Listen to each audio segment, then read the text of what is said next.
Det 1. juni og ikke akkurat sommervær. Og for vår del så jo det like greit, for nå skal TN på land. Nå det på tide å reise til Ragnar Ringstad og få båten på land.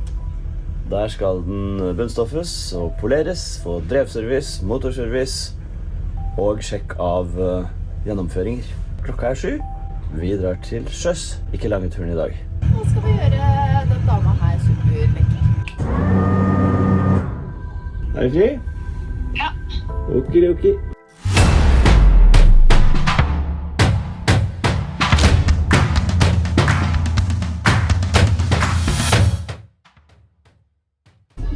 Da det like før vi skal inn i dokka til Ragnar Ringstad på Gressvik.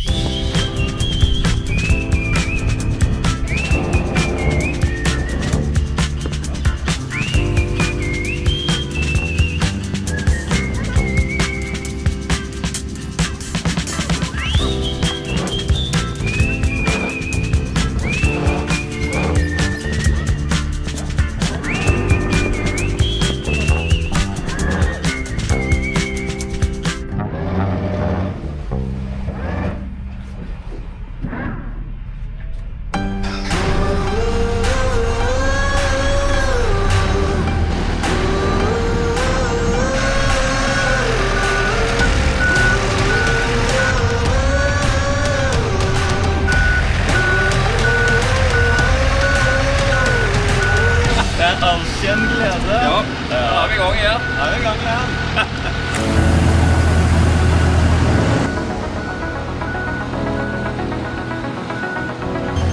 Ok, da vi i stroppen. Det feiler aldri hos Ringstad.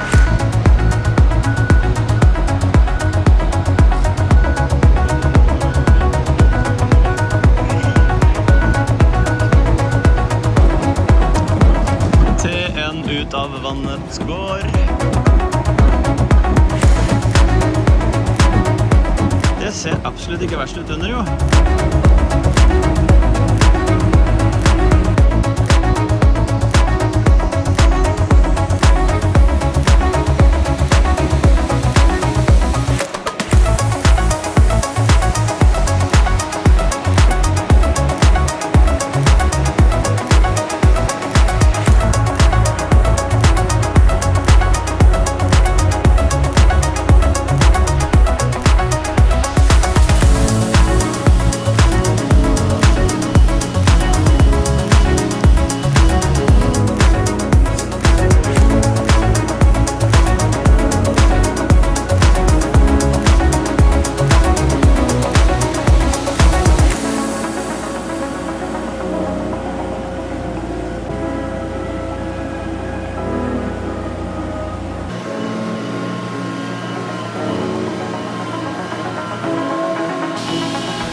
bunnstoff igjen, og da det jo jeg som har den arbeidsoppgaven.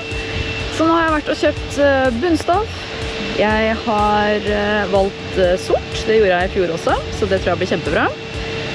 Men først så må jeg maskere, sånn at det ikke blir feil linje.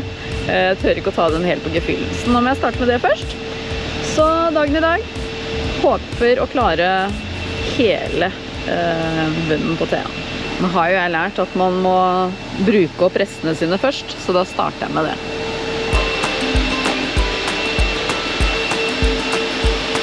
Det noen meter, så det bare å stålsette seg. Ok, maskering ferdig. Rundt hele. Ifølge Billy så var det ikke så farlig at det kom en liten hvit stripe, sånn som det her. Han mener da at overgangene blir penere når man drar av teipen.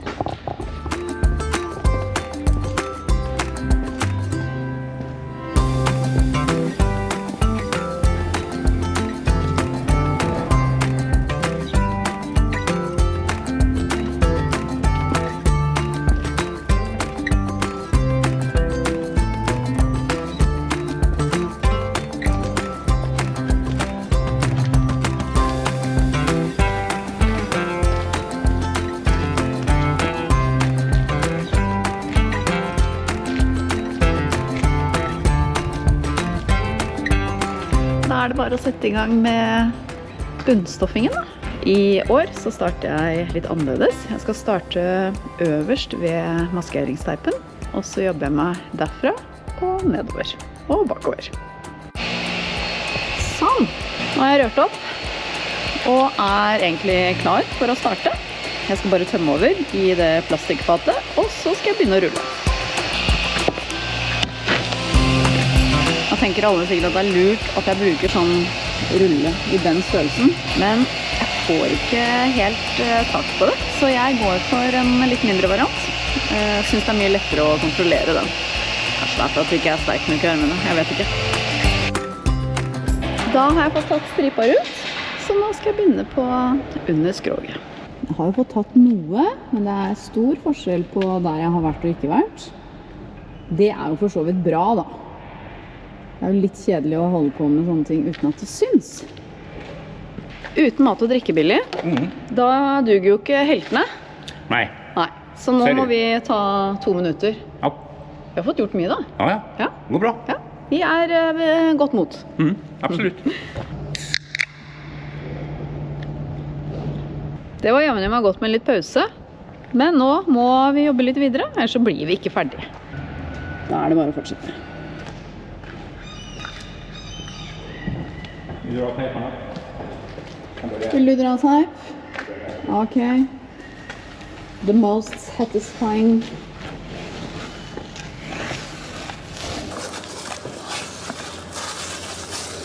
Ja, nå kommer sikkert sensoren etterpå og går og pirker på meg om at jeg må gå med kniv. Nei.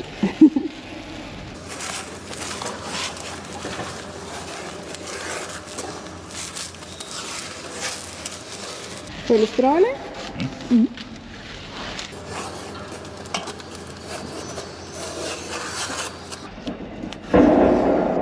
Herligt. Ja.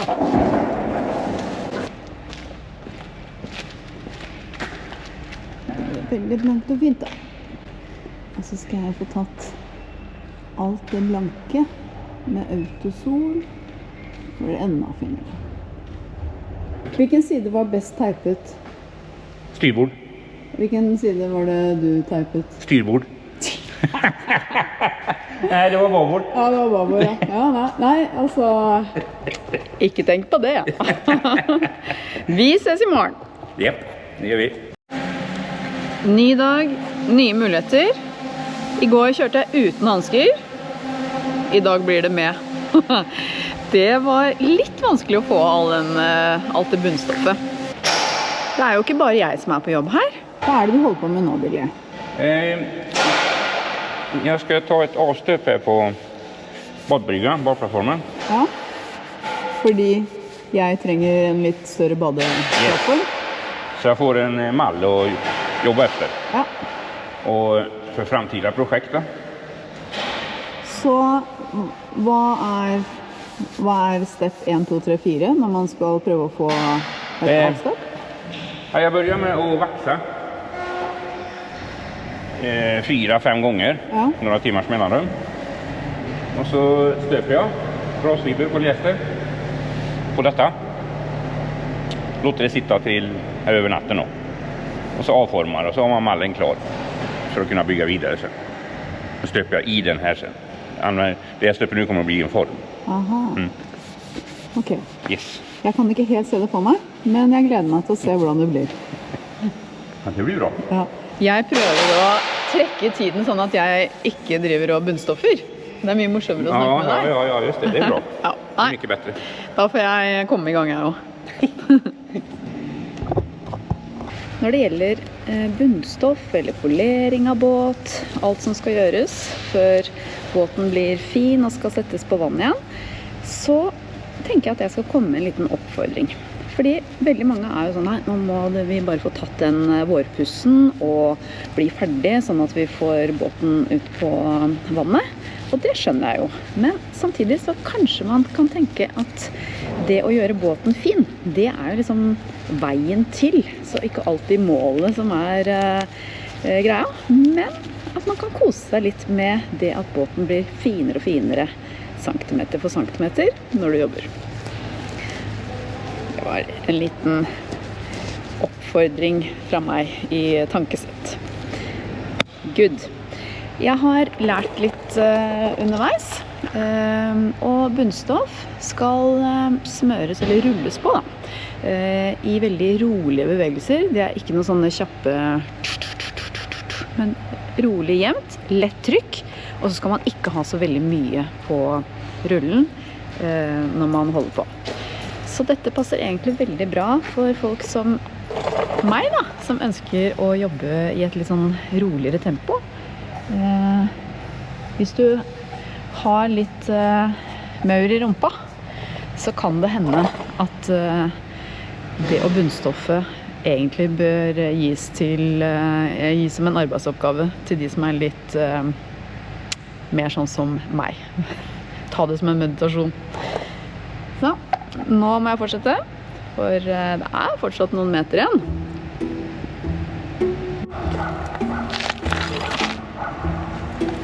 Ikke så mye på. Og så rulle forsiktig på i rolige bevegelser. Så kan du drømme om hvilke fine steder du har lyst til å reise til i sommer med båten din. Jeg håper han blir fornøyd. God morgen. Det er dag 3, og jeg ble jo ferdig med bunnstoffet i går. I dag så skal jeg prøve å få pusset alt det blanke på båten. Og det er jo noen meter det også. Og her er det ikke mange, for klokka er ikke mye. Men jeg er ved godt mot, som alltid. Så nå skal jeg rigge opp, og så ser vi hvordan det her blir. Nå skal jeg prøve meg litt frem, men jeg tror autosol er hemmeligheten for å få det blankt. Og så har jeg tenkt å påføre det med papir. Det kan hende at det er feil, det burde være en klut, men jeg vet at det også blir veldig fort sort. Og så har jeg tenkt å ha brukt sånne gamle oppvaskhåndklær til å polere av. Nå skal jeg se her. Nå tar jeg det stykket der først, og så ser jeg hvordan det blir. I know you only in my dreams. You come visit and I make a scene. You know with passion all that we could be. Love is forever, it's always you and me. Save my longing for you.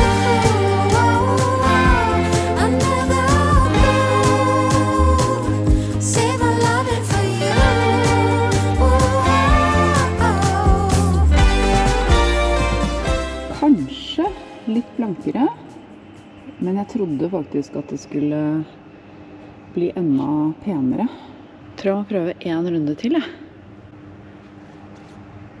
Og så gikk jeg vekk fra papir og begynte å bruke sånn kjøkkensvamp.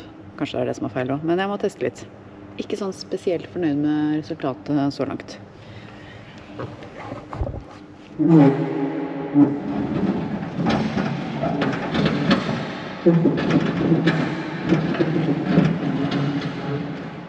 Jeg vet ikke om dere klarer å se det på kamera her, men det blir jo faktisk ganske mye bedre, for sånn som dette har det vært hele veien, og nå blir det faktisk sånn. Superfløy nå. Veldig fint når det skinner.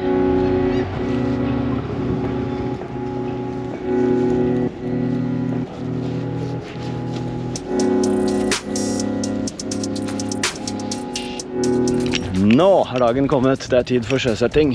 Der henger Theen hos Ragnar Ringstad i Fredrikstad. Lilly skal ta bilder, for nå skal vi sjekke ny forsikring. De tenkte litt dokumentasjon. Under og over og rundt hele, så må vi få malt akkurat der hvor støttene sto. Og så er det til sjøs.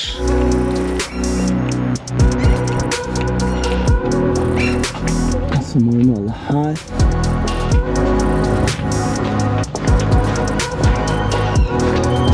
Og her. 4 steder med maling, sånn at vi får dekket alt som skal dekkes med bunnstoff. Og så er det ut, og så skal jeg bare ta og spraye litt flekking på drevene. Anna jo, Grande jo! Hei, altså! God dag. Ja, Flott besøk i dag. det blir klart. Ser så fin ut, så. Takk. Ja, jeg gjør jo det. Fått nytt arbeidsantrekk. Ja, jeg vet. Det er helt krise. Og vi er heldige og skal ha med deg på tur. Ja, Hei. gjør en liten... Kalibrering. En gammel akselsink kan brukes. Du er så lur, Kjersti. Dette er altså sånn how not to do. Men det blir jo bunnstoff på den. Da kan du si at du har bunnstoff på du, Kjersti min. Ja, Ja. det var årets innsats for min del. Årets innsats.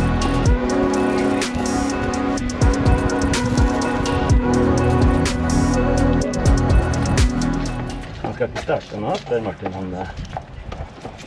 Martin, du skal ikke starte akkurat nå? Nei, bra.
Nå nærmer vi oss hjemme. Nå har vi kalibrert litt. Fikk ikke filmet. Vi har sjøsatt. Det så du jo etter service.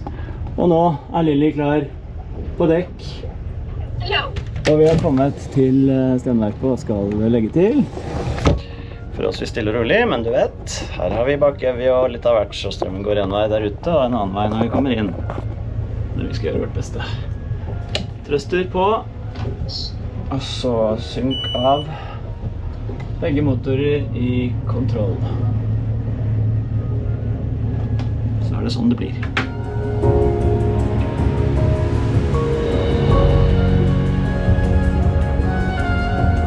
Det er 2,5 meter inn. Ja. Og vi treffer bra på.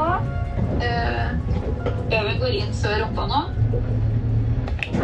Litt til her. Har vi festet igjen? Du må lenger inn. Lenger inn og cirka 1,5 meter fremover. Fremover, ja. Nå da? Ja. Da er vi good. Bra. Da er vi hjemme igjen. Ooh, that sugar sweet. You got what I need. Sipping on the potion. All that good emotion. Just my kind of heat. Keep it on repeat. Tested by the